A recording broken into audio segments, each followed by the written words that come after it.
এই যে একটা কম্বাইন্ড ফুটিং আছে, এই কম্বাইন্ড ফুটিংটাকে আজকে আমরা রডের ডিটেলস দেখাবো।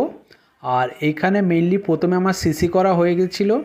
সিসি হয়ে যাওয়ার পরে তারপরে আমরা কম্বাইন্ড ফুটিংয়ের রেইনফোর্সমেন্টটাকে প্লেস করছি। এবার আমার নিচে এই যে কভার ব্লকগুলো, এই কভার ব্লকগুলো আমার 75 mm কভার ব্লক বা 3 ইঞ্চি কভার ব্লক দিয়ে আমি কলামের রেইনফোর্সমেন্টটাকে করছি। এবার আমাকে এখানে রিপ বিমটা যেটা আছে, রিপ বিমটাকে আমাকে প্রথমে সেট করে নিতে হবে। এই যে রিপ বিমটাকে আমি সেট করেছি। কখনোই আমার রিপ বিমের উপরে আমার যতগুলো মানে রড আছে, এই যে ল্যাটেরাল ডাইরেকশানে যে রডগুলো আছে, নিচের যে সরু রডগুলো আছে ওগুলো, বা কলামের রড, সব রিপ বিমের বটম রেইনফোর্সমেন্টের উপরে রাখতে হবে।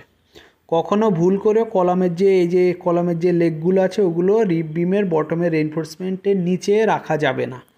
এটা গেলো 1 নাম্বার। 2 নাম্বার হলো এই যে আমি এখানে নিচে আছে আমার 6টা রড, উপরে আছে 6টা রড। আমি 4টে রড করে 4 লেগ স্টিরাপ ইউজ করেছি। আর এখানে আরেকটা জিনিস খেয়াল রাখতে হবে, কলামের যেই স্টিরাপগুলো আছে, কলামের যে ল্যাটেরাল টাইগুলো আছে, এখানে এই যে কলামগুলো আছে, রেক্টেঙ্গেল কলামটা, এটার অনেকগুলো কম্বিনেশনে আমার ল্যাটেরাল টাই আছে। এবার সেইটাকে ঠিকঠাক করে সবগুলোতে রিপ বিমের ভেতরেও আমাকে ল্যাটেরাল টাইগুলোকে করতে হবে।